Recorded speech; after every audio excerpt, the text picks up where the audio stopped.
Invitamos al siguiente expositor, Juan Miguel Espósito, docente, bailarín, compositor, pianista. Su trabajo del día de hoy, Tango Creativo, una propuesta ante los problemas pedagógicos y metodológicos de la danza del tango.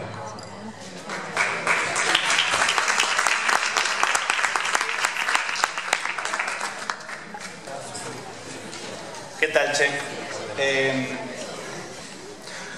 Yo vengo a hablar sobre tango creativo, una propuesta ante los problemas pedagógicos y metodológicos.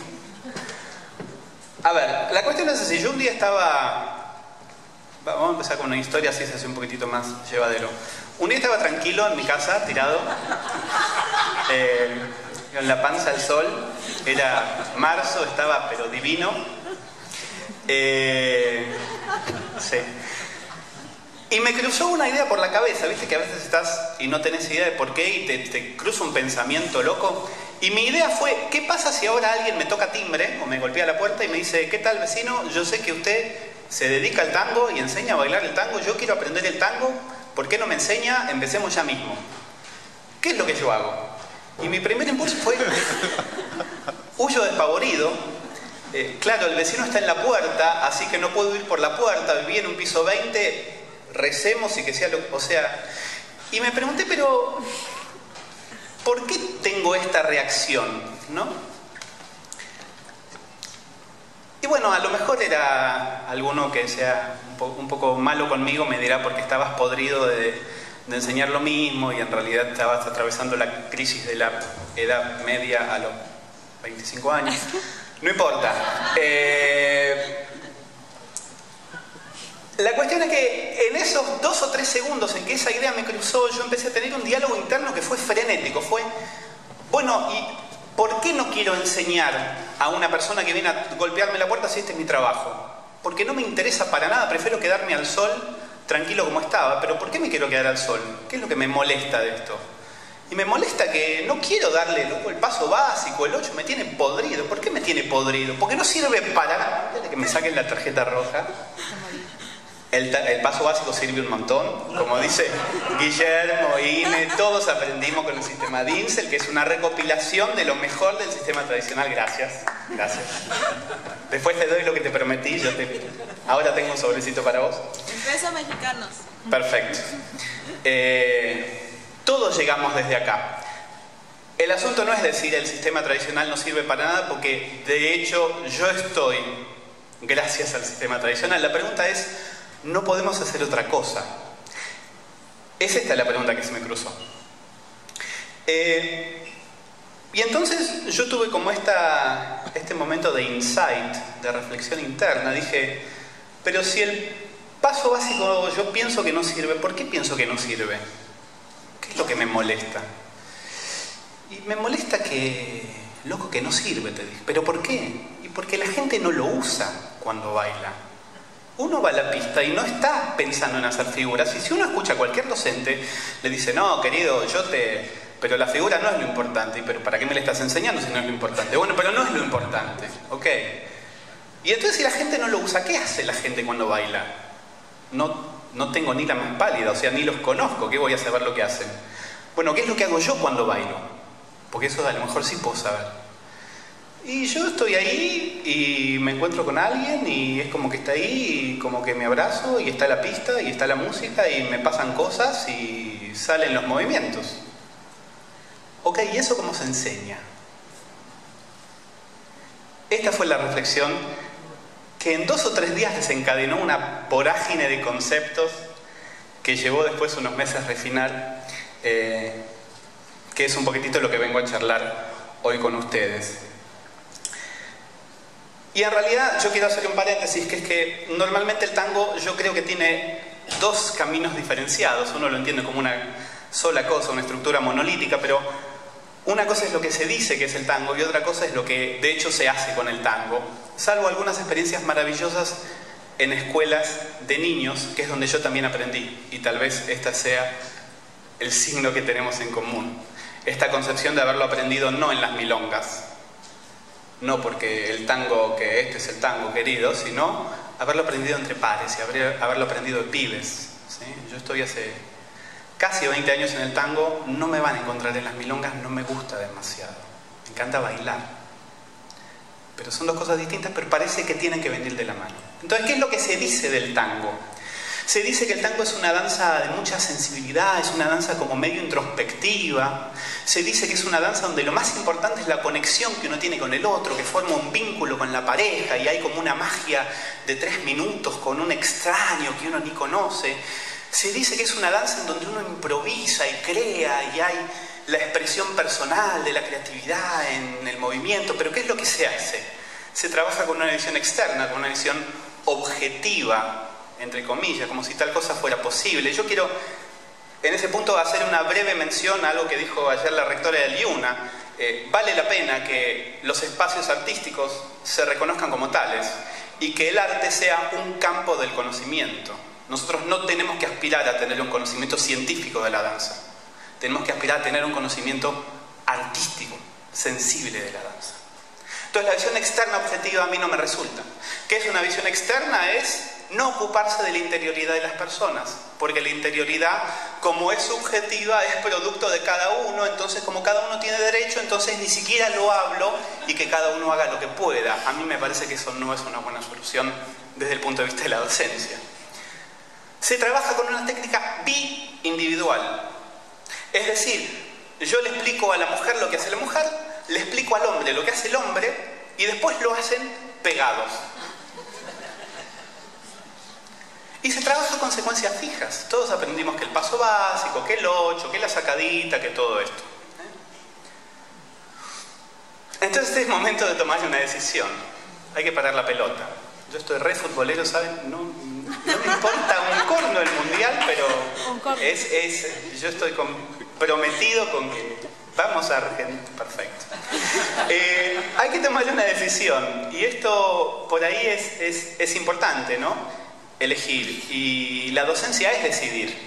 Si uno tiene ganas, estar frente a un aula, frente a un auditorio, es decidir qué es lo que uno cree que es lo más importante y cómo uno tiene que enfocar lo que quiere decir para que esto quede claro y qué es lo que a uno más le importa. Yo decidí, se imaginarán, hacerle caso a las cosas más lindas que la gente dice del tango que a las cosas tal vez no tan lindas que la gente hace después para transmitir el tango. Y ahí es como yo desarrollé mi alternativa, se llama Tango Creativo, está en el título de la ponencia, Tango Creativo, una no sé qué, yo ni sé, lo tengo que leer, el título de mi trabajo. No, está re lindo, después si lo publica el IUNA el año que viene, me esmeré mucho, perfecto. Y entonces me gustaría charlar un poco de las cosas que encontré, de cómo podemos tratar de trazar una alternativa. No hay demasiado tiempo, evidentemente tampoco es el objetivo que nosotros ahora corramos todo y hagamos una clase, no es la idea, con lo cual vamos a exponer algunas ideas, los primeros rudimentos teóricos de cómo funciona, cómo se estructura enseñar una danza si no se estructura a partir de explicar secuencias de movimientos. Y después ver algunos resultados que esto tiene, algunas consecuencias que trae, por ahí para explorar algunas cosas un poquitito más. La primera idea es una redefinición del objeto de estudio. Normalmente uno piensa que bailar es ejecutar movimientos acompasadamente, así lo dice tanto el diccionario de la Real Academia como el glosario de tango de Benseque y Sabá. En general, la danza es movimientos. Yo vengo a decirles, está perfecto, sigan pensándolo si tienen ganas. Yo no creo que la danza sea movimientos. Yo creo que el material de la danza son las sensaciones. Porque si el material de la danza son los movimientos, ¿cuál es la diferencia entre la danza y la gimnasia? Y entonces después nos encontramos con que decimos, no, pero esta es un planteo muy gimnástico. Pero si uno está planteando que el objetivo de la danza es el movimiento, yo creo que el objetivo del arte no es el movimiento. El objetivo de la música no es el sonido. El objetivo es sensaciones. Generar sensaciones, despertar sensaciones propias y eventualmente, tal vez con algo de suerte, generarlas en otros. Entonces, el primer material del tango es la sensación, y esto, yo insisto, ténganme un poquitito de paciencia, sería como el marco más teórico. Ahora vamos a ver qué se hace con esto. Cuando hablo de sensaciones, por ahí vale aclararlo, me refiero básicamente a sensaciones físicas. Ir para adelante se siente distinto que ir para atrás. Ir hacia la izquierda se siente distinto que ir a la derecha. Y es difícil a veces recordar cuál es la izquierda y cuál es la derecha. Es muy fácil sentir la diferencia entre ir para un lado y para el otro. Si tenemos problemas con la lateralidad, en el movimiento no los tenemos. Si alguien me agarra una mano, yo no me confundo, me agarro la otra. ¿Y cuál es la estrategia básica de trabajar mediante sensaciones? Bueno, abrir el espacio perceptivo, tomar, sentir y luego permitir que lo que siento se exprese físicamente como el procedimiento básico técnico de la danza. Esto después se elabora un poquitito más, en realidad hay una correlación entre lo que uno imagina, lo que uno siente. Entonces, si yo siento unas cosas las permito, pero a medida que van apareciendo acciones yo siento otras cosas y esas me despiertan imágenes y hay todo un círculo ahí que, insisto, no vamos a explorar en mucho más detalle que esto. Y para esto, además, necesitamos empezar a clasificar familias de sensaciones. Si de verdad estamos diciendo, de verdad está diciendo este tipo, que vamos a trabajar con sensaciones, de verdad lo está diciendo. Entonces necesitamos clasificar las sensaciones en categorías. Yo tengo 3 categorías. Son familias no intelectuales, no son familias geométricas, no son familias perceptivas. Una cosa es que la pareja se desplace en línea recta, otra cosa es que uno o los dos trabajen circularmente alrededor del otro, y una tercera opción es quedarse detenidos. En este sentido, además, estas familias ya son modelos de pareja.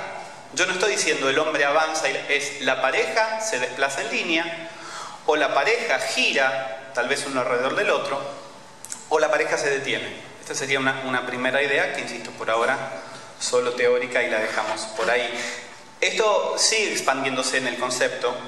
Tal vez el otro retacito de teoría que me interesaría decirles es la idea de que hay distintas expresiones para las mismas direcciones.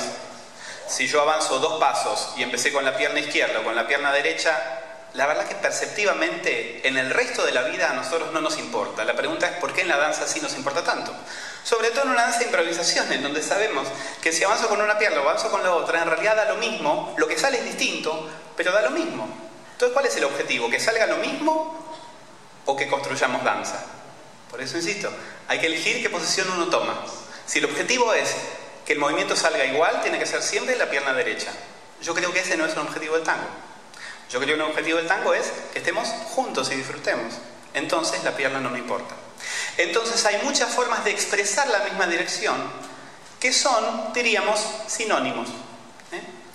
En esto aparecen algunas expresiones que son individuales, otras expresiones que son compartidas, entran la mayoría de lo que la gente entiende como adornos, picar en el piso, tocar el pie, hacer una sacada, una barrida, son expresiones distintas de una misma dirección básica. Y este es un concepto que por ahí es interesante para la improvisación, porque en donde yo antes tenía 50 figuras, ahora me doy cuenta que tengo una combinación de 5 direcciones con montones de sinónimos.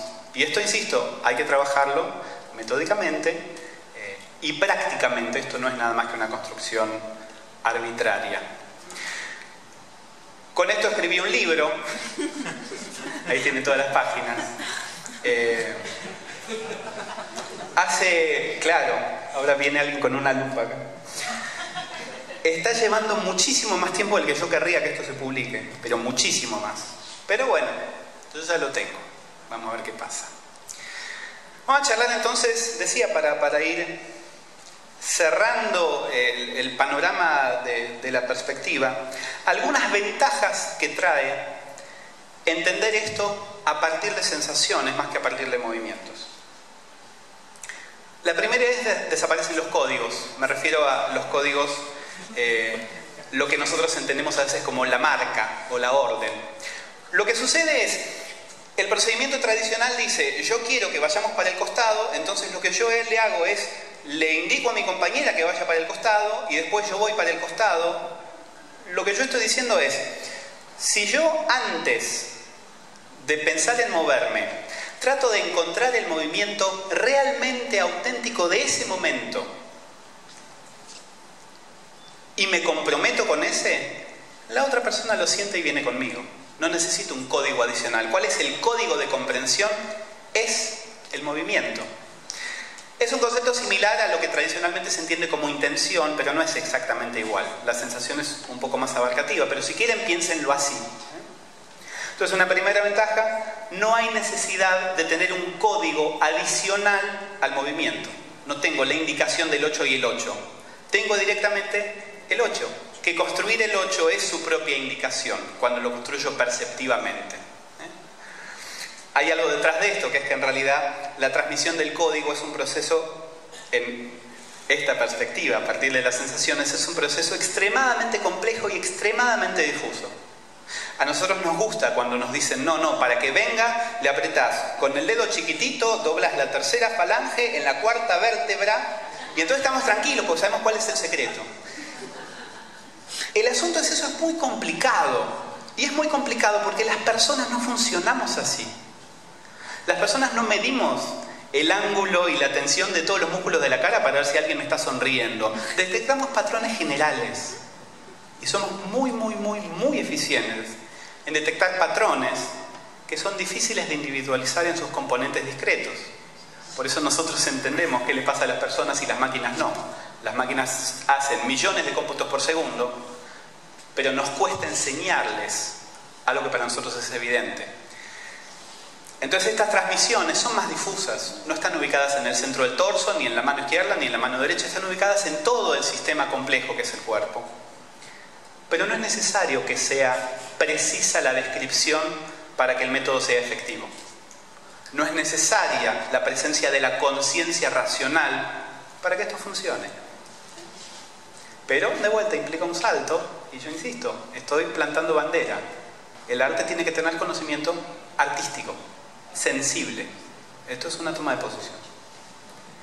Segunda idea, se une la idea de expresión y de técnica, que nosotros normalmente tenemos como dilemáticas, ¿sí? Hay una dicotomía, uno puede ser tan técnico que ya no es expresivo. Yo digo, esto es ridículo. ¿Qué es ser técnico? ¿Qué es la técnica? La técnica es lograr lo que yo estoy tratando de hacer eficientemente y efectivamente, primero, y después eficientemente. Ahora, claro, si yo pienso que la danza es un conjunto de movimientos, yo puedo estudiar mecánicamente el movimiento y que no haya nada de mí. Si la danza no es un conjunto de movimientos que se pueden estudiar mecánicamente, sino un conjunto de sensaciones, por definición, estudiar sensaciones es estar apuntando a ser más expresivo. Y entonces, la única técnica que sirve, o la definición de técnica, es aquellos procedimientos que a mí me permiten, con mayor profundidad, hacer lo que yo quiero hacer. No existe que la técnica es que el pie, que la rodilla. La técnica es, yo tengo una idea que me arde adentro y no sé cómo hacer para sacarla, y entonces por eso mejoro, por mi necesidad interna de ver lo que yo tengo adentro realizado en el mundo. La tercera idea nos independiza un poco de esta relación a veces idealizada que tenemos con las figuras. ¿Por qué nos independiza de las figuras? Dejar de lado las figuras no es una función de la voluntad solamente. A veces uno tiene la idea de, no, bueno, yo te enseño las figuras, pero vos no tenés que hacer figuras. Y yo tengo una noticia, que es que si nosotros no presentamos una alternativa, esto es prácticamente imposible. Es pedirles que durante los próximos 5 segundos, de ninguna manera, nadie piense ni por un instante en un elefante rosa. Claro. Lo que tenemos que hacer es tratar de articular una alternativa. Si la gente no va a estar haciendo figuras, ¿qué va a estar haciendo? Esto es lo que nosotros normalmente no sabemos decir. Y entonces esto queda en el ámbito personal. No, bueno, yo te enseño las figuras, después vos le pones tu creatividad. Al que es creativo no tiene problema, el que no es creativo no tiene idea de lo que le estamos hablando. Claro, a ese tengo que apuntar. A veces es fácil para los que estamos al frente del aula. Yo estoy hace rato en experiencias con montones de alumnos en el CEPA, una institución vecina del IUNA. Es fácil agarrarse del que sabe y del que entiende. para creer que uno hace bien las cosas. Pero el que sabe y el que entiende no sabe y entiende por lo que uno hace. Sabe y entiende al margen de lo que uno haga. ¿Sí? Entonces lo que hay que tratar de hacer es articular una alternativa. ¿Cómo funciona esta alternativa de las sensaciones? Vamos a poner un poquitito más concreto. Empieza primera clase, tratamos de encontrar, bueno, si voy para adelante, si voy para atrás, si voy para un lado, si voy para el otro. ¿Cuál es la tarea del alumno? Tratar de encontrar estas sensaciones y el correlato que tienen en el mundo real. Lo que yo estoy construyendo entonces es como una especie de biblioteca interna en donde cada vez que yo quiero un movimiento, en vez de tratar de activar una parte del cuerpo, lo que trato de hacer es evocar la sensación que me produce ese movimiento. Este sería el procedimiento básico. Ahora, cuando yo voy creando esta biblioteca interna, se da el proceso inverso, que es que el cuerpo siempre tiene informaciones. Uno siempre siente cosas. Cuando uno está entrenado en que las cosas que siente aparezcan en el mundo, con solo estar parado y abrazado con alguien, alguna opción empieza a ser más evidente que otra y empieza a ser más fácil que otra. Nunca es exactamente igual ir con una pierna que con la otra. Siempre una es un poquitito más fácil. Entonces empezar a reconocer esto nos ayuda a que el cuerpo mismo y el otro y la música y todos estos sistemas complejos todo el tiempo me den pautas de para dónde puedo ir. No necesito decir, ok, voy a activar entonces 15 movimientos, nos vemos en 3 segundos. No es necesario. La última idea es, desaparecen los roles. Sí, está precioso, gracias. Los quiero. Sobre para ustedes también.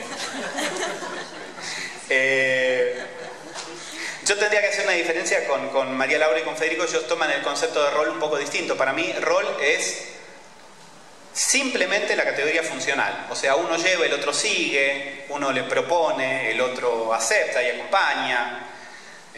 Líder y follower. Eso para mí, eso es lo que yo entiendo que son los roles del tango. Y estas ideas desaparecen. No es se alternan, es desaparecen. ¿Por qué desaparecen? Uno siempre tiene la idea de que el problema con los roles es que hay un rol que es femenino y que es más pasivo. El problema con los roles es el rol masculino, es el rol activo. Ese es el rol que no existe. El hombre no lleva nada. El hombre sigue igual que la mujer. No hay hombre y mujer, masculino y femenino, porque uno lleva y el otro sigue. ¿Por qué el hombre sigue? Porque el hombre no decide nada. Yo estoy parado con una piba y hago una cosa, estoy con otra piba, hago otra cosa. Entonces la persona me está diciendo lo que tengo que hacer. Yo tengo cosas que yo también quiero hacer, pero yo quiero ir para un lado y la pista está cerrada, entonces voy para el otro. Entonces, ¿a quién quiero yo convencer de que estoy decidiendo nada? Uno hace una evaluación de las circunstancias y con eso el sistema complejo que es el cuerpo opera. Esto es lo que nosotros llamamos decisión, pero no es una decisión. O tal vez ese sería el concepto de decisión. Estas decisiones las está tomando tanto el hombre como la mujer, tanto el rol masculino como femenino. De hecho, no hay más roles, porque no hay dos tareas diferenciadas, los dos hacemos lo mismo. Estamos plantaditos ahí, nos pasan cosas, sentimos, vemos, estamos atentos, y ante eso decidimos qué es lo mejor. Y la verdad es que lo mejor para mí va a ser lo mejor para ella, y lo mejor para ella va a ser lo mejor para mí si estamos abrazados, si estamos tratando de trabajar juntos. Esto llevaría un poquitito más de tiempo explorarlo a fondo. Ahí voy. Pero bueno, vamos a dejarlo acá. A mí me interesa que estos no son nada más que categorías teóricas. Esto entonces tiene consecuencias prácticas. Una consecuencia es cambia la constitución de la pareja, la calidad de la unión de la pareja, y otra es obviamente abre la puerta a la improvisación. La improvisación necesita de estas cosas que charlamos. Primero, que no haya códigos, porque entonces no hay espontaneidad. Si yo cada vez que quiero un movimiento tengo que acordarme de cómo era el código que tenía que operar para que la persona venga conmigo, no voy a estar dispuesto a hacer esto todo el tiempo, todos los momentos. Esto nos quita capacidad de acción en tiempo real. La otra idea que abona la improvisación es esta unión del concepto de técnica y de expresividad. Si yo estoy pensando que para tal movimiento tengo que el pie de este modo y para tal otro el pie de este otro modo, entonces tampoco voy a ser espontáneo. Ahora, si yo estoy seguro de que cuando yo tengo una necesidad auténtica interna la sé operar y el cuerpo responde, yo soy expresivo y puedo improvisar. Obviamente la improvisación necesita sacar de lado las figuras, aunque encadenar figuras técnicamente es un tipo de improvisación. Y la última idea, esta que les mencionaba, de los roles. Necesitan salir del camino para que la improvisación realmente llegue hasta las instancias finales. Si no, esto siempre es limitado. Es mucho más piola cuando los dos estamos atentos a qué puede pasar. La propuesta entonces es decirles también en relación a lo que por ahí exponía ayer el maestro Castiñeira de Dios, cuando hablaba de que las expresiones populares a veces se cristalizan y que entonces uno entra en un trabajo, en una tarea compleja de tratar de cómo resolvemos el dilema entre lo que está establecido y lo que nosotros queremos hacer. No es decir el tango tradicional está mal, de ninguna manera. Es simplemente decir, tal vez, si tienen ganas, no es la única opción. Gracias.